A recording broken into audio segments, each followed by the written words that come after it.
Hi, welcome to Mission Control Center here in Houston, where we have Mario Runco with us, one of our astronauts who also works with a bunch of different projects here on the ground as well, including he's been real involved lately with the Transit of Venus experience that just took place earlier this week, and I think y'all learned a little bit about it. But before we get started with your questions, we're here in the Mission Control Center. This is the International Space Station Flight Control Room, and this is where all the people who control the space station from the ground sit and work. And you can probably see in the background the map that tracks the International Space Station. And around the room, we've got all the different positions that actually control the systems on board. So we look forward to hearing your questions. Marvin, I was wondering, would it be possible to send a rover to fix one of the rovers that got crashed? I presume, Marvin, you mean on Mars, and at the current time, present technology would probably not permit that in terms of being able to do that sort of repair. It might not be cost effective to do so, whereas sending another rover to replace it might be a better option than to repair one that is there. Having said that, if the repair is simple enough, and we did send another rover for more experimentation and more exploration, it probably would be in a different area. But if it were in the same area and the repair were simple enough, something like pulling out a part and replacing it that might be plug-in, I would say might be possible. And maybe y'all have heard about the Curiosity rover that's going to be landing on Mars in August, and won't be going to get the other rover, but hopefully we'll find out some cool new stuff from it. Do you want us to ask questions now, or do you want to speak for a little bit and then have us ask questions? Please go ahead and ask your questions. Yeah, let's give the students time to all ask their questions. Hi, this is Garrett. I was wondering if you have plants up there and if you can make them grow really big. Well, Garrett, you have asked a question that is very basic to science. That is a super question. As a matter of fact, we have been experimenting with plants in space for quite some time. We used to do on the space shuttle plant experiments, but the drawback to doing them on the space shuttle was the space shuttle only stayed in space for about 14 days. And as you probably know, 14 days is not a long time to grow a plant. However, on the International Space Station, we do have additional experiments with plant growth, and a lot of the curiosity as to the plants and how they behave in microgravity are related to, since there's no up or down, which way will they grow? How do they respond to light? Do they respond to the light differently than on the ground? Is there a change in the plant itself when it is growing? So, and I would guess, even though we haven't grown a plant very large because we have to stay inside, so essentially any plants we do grow are house plants, and the house is only so much size, is if I would think because of the lack of gravity, the plants potentially could grow very large. Maybe y'all have heard about the blog that one of the astronauts on the space station is writing right now, Don Pettit. He's written one called The Diary of a Zucchini, and you can find that online at blogs.nasa.gov. So you might check into that and see what he has to say about the plants he's been growing in space. My name is Ren. And how big are those solar panels?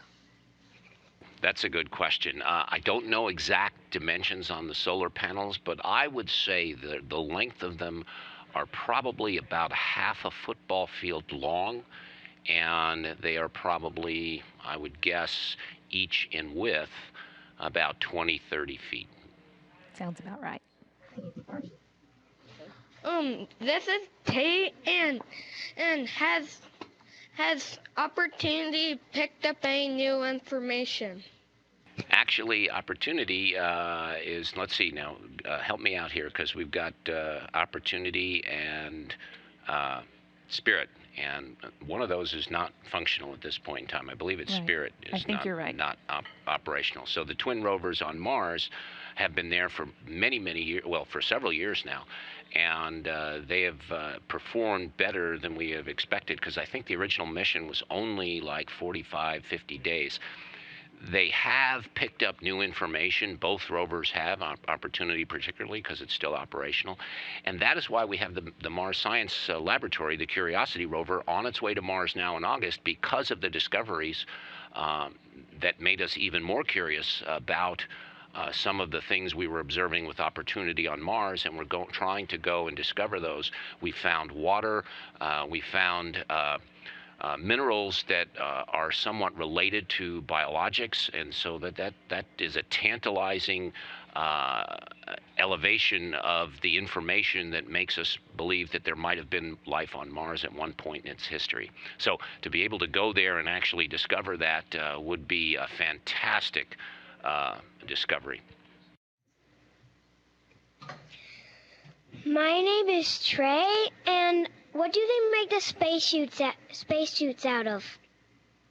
You mean the space suits or the space chutes as in parachute? I didn't quite understand your question. Suits. Suits, okay. The space suits are made of several layers, okay. The outer layer is basically a plastic shell on the upper torso and around the waist, and there are metal parts to it as well, and that helps contain the pressure. Now, outside of that, there's a rubber bladder that contains the air, or excuse me, inside of that, there's a rubber bladder that contains the air, and outside of that, there's a Nomex material that acts as a micrometeoroid, or essentially a protection against the small particles in space, so that it doesn't puncture the suit. And it also has thermal protection on the outside in that same material. There's a blanket, like a aluminum colored kind of blanket underneath the Nomex that is sort of like a radiative barrier that what you might put in your attic. Mario, why do you need the thermal protection on a spacesuit? Good question. The thermal protection is such that when you're in orbit around the Earth, most of the time you go behind the Earth, away from the sun, in the shadow of the Earth. So that would be an eclipse to the person who's doing the spacewalk, because the Earth blocks the sun.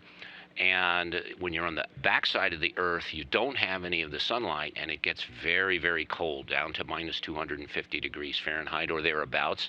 And then when you're in the sun, the temperature rises to about that much, to plus 250. So you got a 400 to 500 degree temperature range with which you're dealing. And human beings and creatures on Earth like to stay around 70 degrees Fahrenheit. So to keep us comfortable and alive, you need to have the thermal protection. Okay, my name is Courtney, and what kind of food do you guys eat on the space station, and how do you eat it? Okay, what kind of food? There's a variety of different kinds of foods. There's a limited variety of fresh foods when a spacecraft first gets up and docks with the space station. There's treats on board, if you will. There might be some fresh fruit, some fresh cookies, things like that, so that you're familiar with. The other food comes in a kind of varieties. There's rehydratable foods. You might know them as freeze-dried. They're not exactly freeze-dried, but the water is removed from them, and then we have to add the water back in, heat them up, and they come in lots of varieties. Turkey tetrazzini, there's chicken soups, there's burgers and stuff like that. So, and then there's another variety that comes from the military, if you will. They're the meals ready to eat, the same food that the troops would use in the field when they are on bivouac, if you will. And those foods are thermostabilized, they're put in pouches, and they come in a variety of different flavors. Now, the thing about the foods is each astronaut generally samples the menu. They pick what they like. And of course, you're not going to eat things you don't like, except there's a little part of the story here.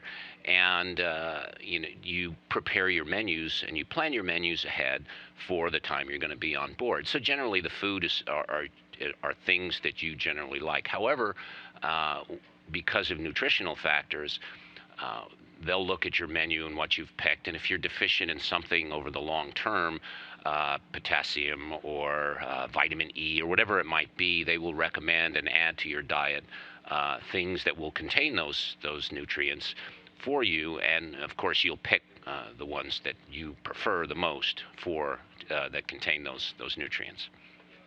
I heard that you can't, or you don't get to eat a whole lot of bread in space. Is that right? Well, bread in space is problematic. First of all, bread has a short shelf life, and it gets very dry. For some reason or other, it doesn't last even as long as it does down here if you just left it on the counter or in the bread box.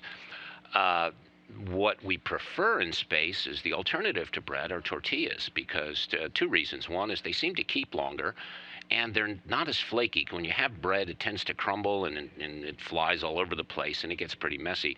Whereas, if, for example, if I wanted to make a peanut butter and jelly sandwich, I could spread the peanut butter on a tortilla, and the tortilla is much tougher and holds together better, and it will contain and hold the jelly and the peanut butter. So we You don't get as prefer many tortillas. crumbs floating around in space, huh? Right, and then we have to be like fish and start eating the crumbs like a fish in a tank eating its food. That sounds fun enough. I'm Marvin, and we watched a short video, and it didn't show where they slept. Do they like sleep in beds or just like strap down and float? Good question. Actually, on the I'll talk about how they sleep on the ISS, and then you could extrapolate to other vehicles like the space shuttle or smaller vehicles like the Soyuz, or even some of the future vehicles like Orion. Each crew member has a sleep station. Think of the sleep station as a phone booth, a large phone booth, a little bit shorter than a phone booth because we're not as tall as the phone booth, and a little bit wider to give more room to turn around in. And each crew member has his personal items in there, pictures of his family, the books he might want to read, his laptop, the videos he might want to watch on his laptop, and things like that.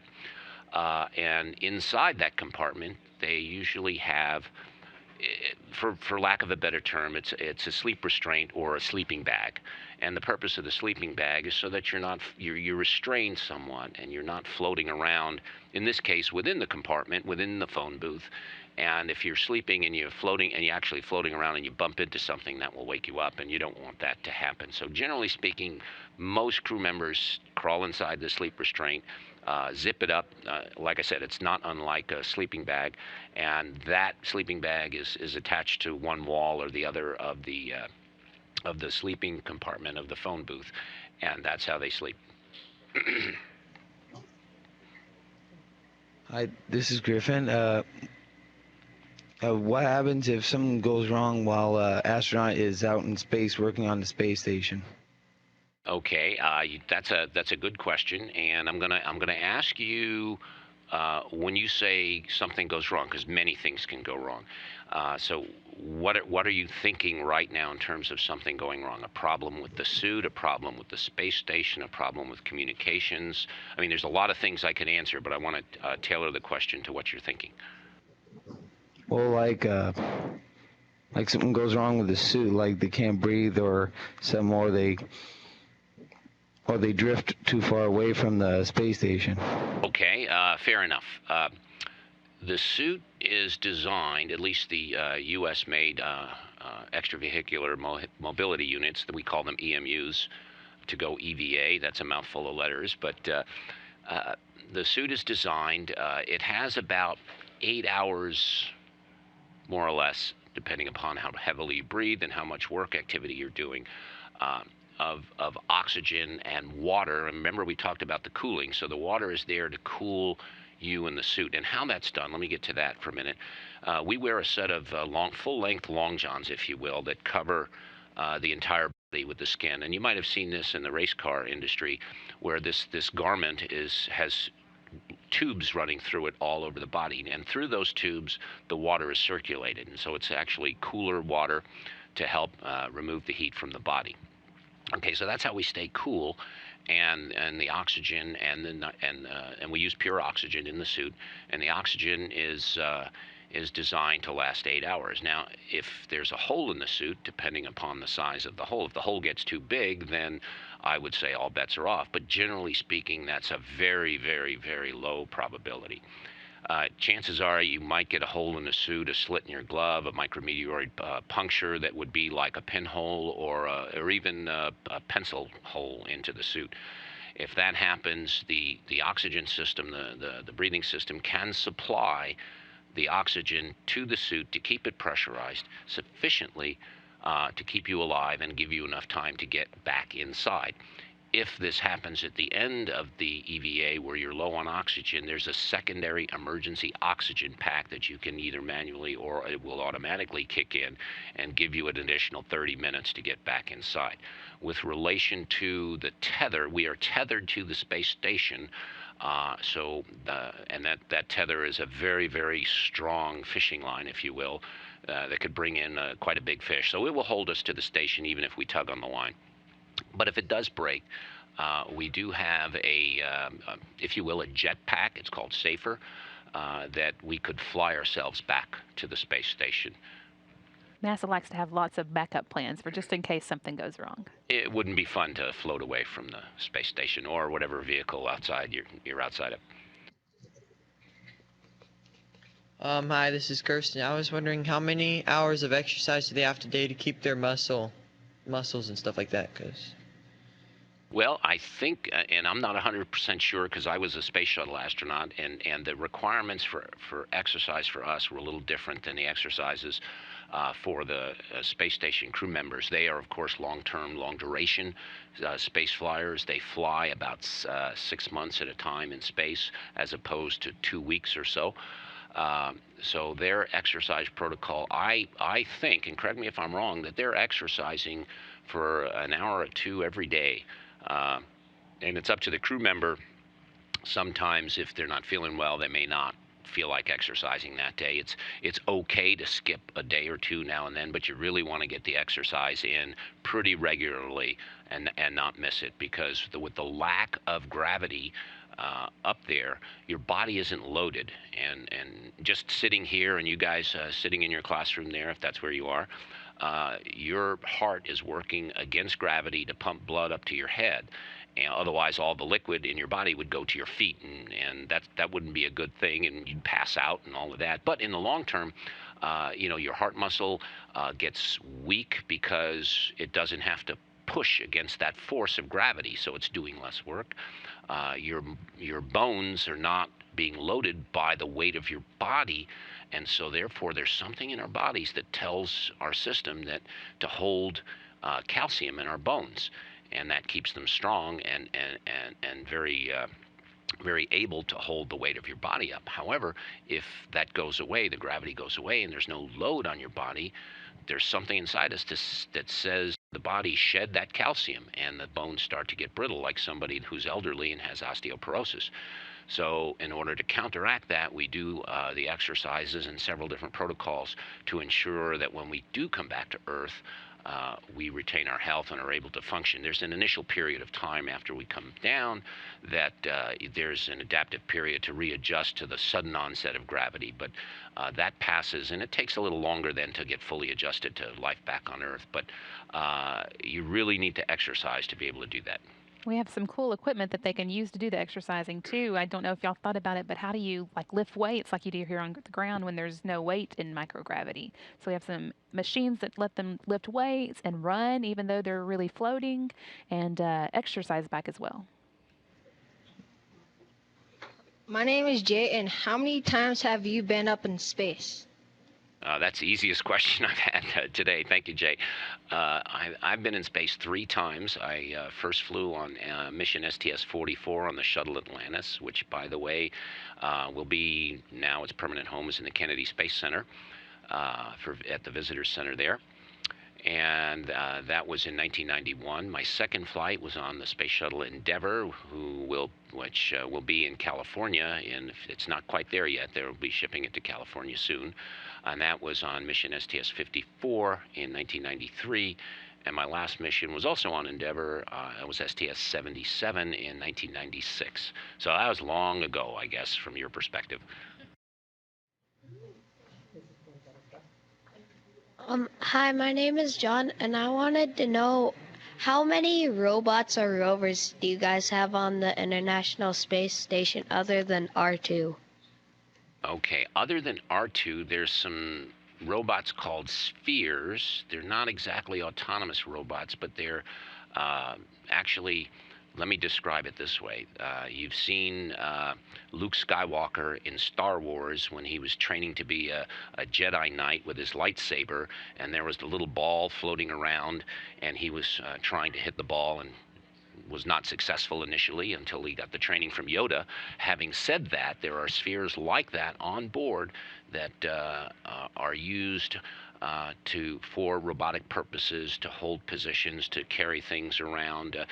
They are experimental, and they're really not used for anything practical right now. But the hope is that we will be able to do so in the future. Now, if there's other robots besides Robonaut, I'm not exactly sure. There might be. Probably not what you're thinking of as robots, but we have the robotic arms on the outside of the space station that we use to carry big pieces of equipment from one place to another as we're installing things on the space station.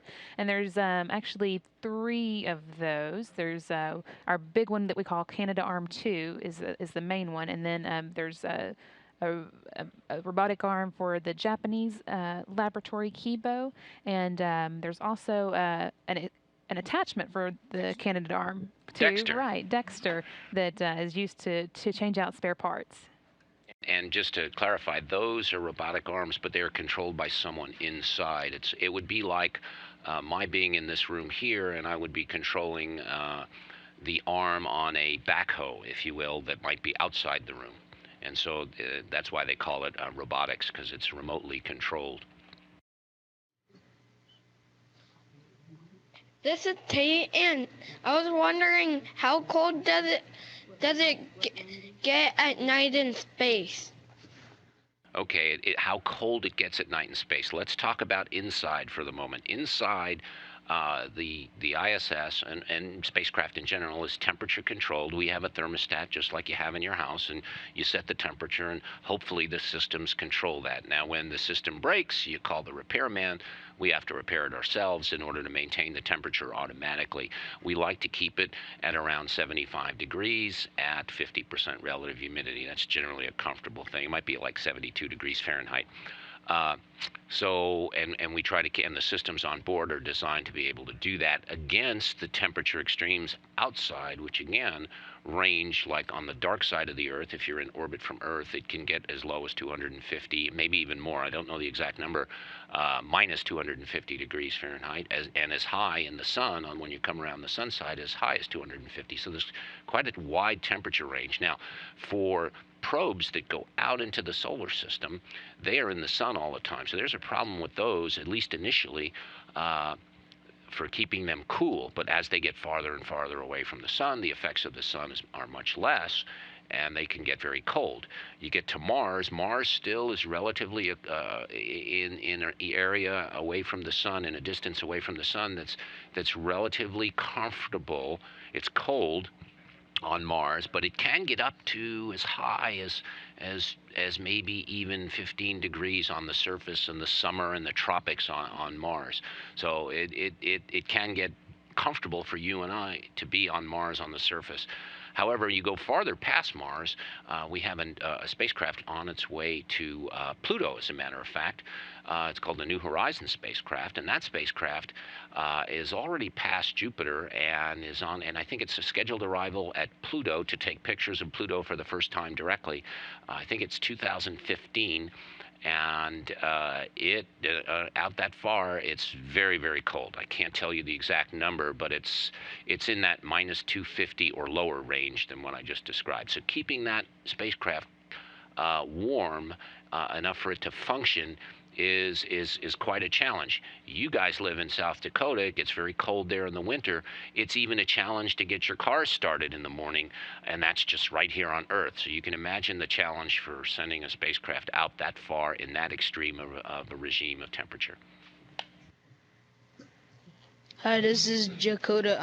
What kind of schooling do you use to be an astronaut? Okay, what kind of schooling? Okay, well, I started out the same way you guys are. I was in classrooms much like yourself, And I was, for myself, I was always very inquisitive. I just wanted to learn as much as I could about everything, and you just can't do that. So you have to focus on something to narrow the field a little bit. So I decided after high school, well, I decided before high school that I wanted to do something in science and engineering. And when I got to college, I studied, in my case, earth science, physical, oceanography, and meteorology. So that's my particular background. But generically, astronauts mainly have technical, scientific, engineering backgrounds, medical backgrounds, because of the problems with keeping people alive and potential medical problems if we go too far away from space and something happens medically. So mostly backgrounds like that. They prefer to have advanced degrees, not required. So that means you can become an astronaut with a bachelor's degree. But a master's degree is desired, and even a doctoral, a PhD, is even better. Of course, all of the education is not the final bottom line. Is they also prefer to have people who have some experience, of course, in their fields, and who are good or premier in the fields that they've chosen to be in. So, and then that is generally speaking the science, engineering astronauts. There is also the other side of the coin, where you have pilot astronauts who generally, for example, fly the spacecraft and just recently retired space shuttle that would actually fly the shuttle to the landing, or would fly the capsule down to the ground, or take over automatic control in the event of a malfunction on a computer that was on autopilot. So you do need to have the pilot end of things in here. And the pilots are generally from military backgrounds. Not always. Neil Armstrong was not a military pilot. He was a test pilot, but not a military test pilot. But generally speaking, where you get that kind of flying experience is in the military in high-performance aircraft. And you have to have thousands of hours doing that as well. Okay, I think that's actually all the questions we're going to have time for this time around, but we really enjoyed talking with you, and I hope you had fun as well. Thanks so much, and this is Mission Control Houston.